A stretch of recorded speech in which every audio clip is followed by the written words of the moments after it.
Hey, welcome to another Saturday Talk. Last week, I didn't do one last week. The week before that, I said Toolbox Talk. Wrong! It's not a Toolbox Talk. It's a Hinkleshop Talk, is what it is. So welcome to another one. It is the Saturday after Christmas.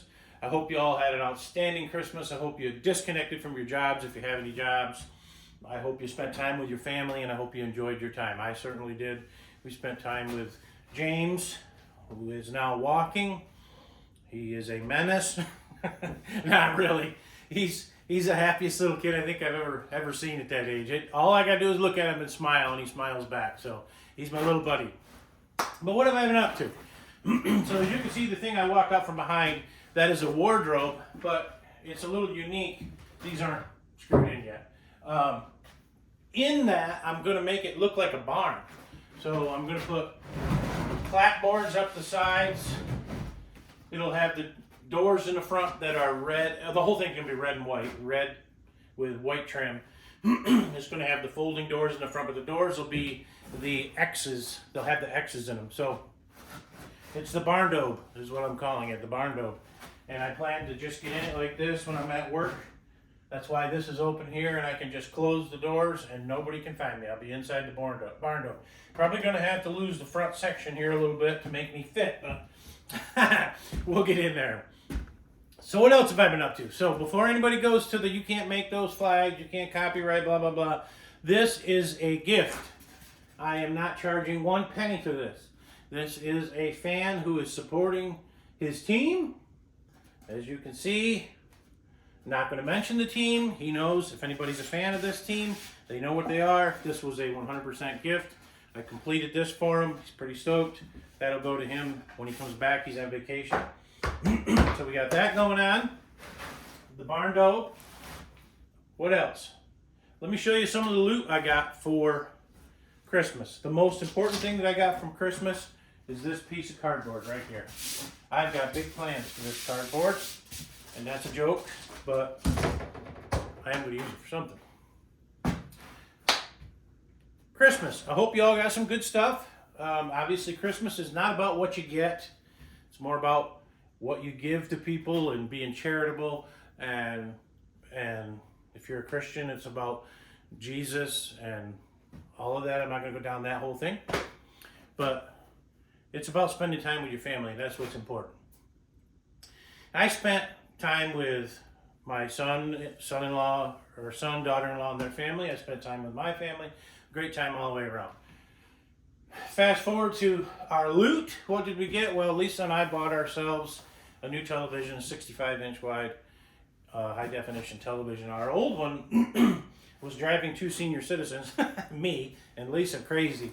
It wouldn't react to the remote. We changed the batteries. It was crazy. You'd be watching a television show, you decide you're going to go to bed. If you didn't put in the right combination of buttons and shut the thing off in a certain way, you turn it back on 2 days from now, it'd still be on that show, still going through it, driving us crazy. So we got a new television. Lisa's happy, happy wife, happy life.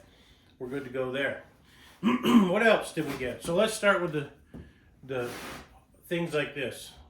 This is a pencil. I think they call these a Pica pencil. I'm not even sure, but it's got a heavy piece of lead in it, sharpener in the side here. My son got me this. And it's the little things that people get you that make a huge difference. Things like this, somebody might look at that and go, it's a effing pencil, who cares, right? Well, it's just a pencil, but what other tool do you use in your shop more than a marking instrument? So it's not just a pencil. It's something that my son knows that I'm always looking for, I always need. This one, it's got a little belt clip on it, so I can put it in my pocket and draw it out like I'm a gunfighter and put it back. I know where it is. So I made a big deal out of this when I unwrapped it because it is a big deal, and I'm really thankful that he got that for me.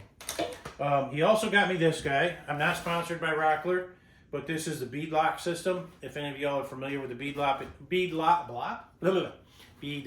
Sometimes I talk faster than my mouth can keep up with. The bead lock system. It uses a special loose tenon that is, I don't have any. We have a running joke in my family. I'll tell you this story quick. So my father was a woodworker, as y'all know, and he wanted a biscuit joiner. So I went out and got him a biscuit joiner for Christmas. Didn't get him any biscuits. And he's looking through the whole package and he goes, there's no biscuits. I'm like, well, I figured you'd buy them. So it's a running joke. No biscuits. You got a brand new fancy new biscuit joiner, but you can't use it because you don't have any biscuits. I kind of want to rib my son a little bit because I got a brand new fancy beadlock system. No beads. So, but it does, you can get a router bit to make them, and you can make them in any length you want, and then you chop them up into loose tendons. So that's what I'll be doing. But I appreciate it 100%. I had it. What I'll do is I take tools that I want and I put them in the Jungle Store cart, and then I move them to save for later. Just a little tip for all you woodworkers and you tool buyers out there. It makes it easy for my wife and my family members to figure out what I want or what I'm looking for. So there was that, and he also got me this corner clamp that clamps to a work surface. I don't know if you can see that where I just put that, but it clamps to a work surface. The other clamp is over there. See these little clamps? So you can clamp shelves and cabinets and things together. It's a great tool. Again, I'm not sponsored by any of these people. I'm just as excited to have them. Good morning, Atlas. Got that, and then I've got a new pocket hole jig. All tools that I put in the cart and then I put in the save for later because they're all handy tools that I wanted. So that system I have of putting tools in the cart and then putting them in the save for later works out very well. All right, that's the Christmas loot. I hope you all got everything that you were looking for, or at least maybe if you didn't get everything, you got some stuff that you really appreciate. So what else? Well, I'm a little reluctant to tell you this, but because it puts pressure on me that I don't want to put on myself anymore. But I'm planning on doing another V-carve inlay tutorial, and I hate video, and I hate to say I'm going to dumb this down, but I don't know how else to say it, but to dumb it down, because we continue to seem to have a discussion about the settings for stuff. What are the settings for the male and what are the settings for the female? I'm going to lay it out so that it's cut and dry, black and white. Here are your settings. I'm going to put it on the screen in big bold text so that you can read it. You can screenshot it. You can do whatever you want. I will give you a little tidbit. Start depth on the male is 0.01. 0.01, 0.01, 0.01, 0.01. Chad Bookerman does inlays. 0.01 start depth on the male. The other settings I'll go into when I do the video. So if you're interested in V-carve inlay, I highly recommend you stay tuned. I'm hoping maybe by next week I'll have that finished. At least I hope so. My intention is to make the video with one block female and make several males that I can on camera place into the female by section. All right, I want to bisect the female.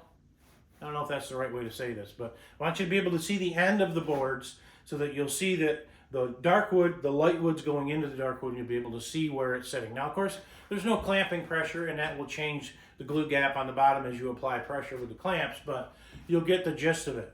So I'm hoping I can do this. I did one a long time ago where I was scratching my head in the thumbnail. I'm hoping I can put one out that will demystify this and make it black and white. Here's what you do. All right. I will say this. It's controversial. I'm planning on saying it in the video. Not every machine will be able to do a V-carve inlay. Not with the narrow or steep bits that we have.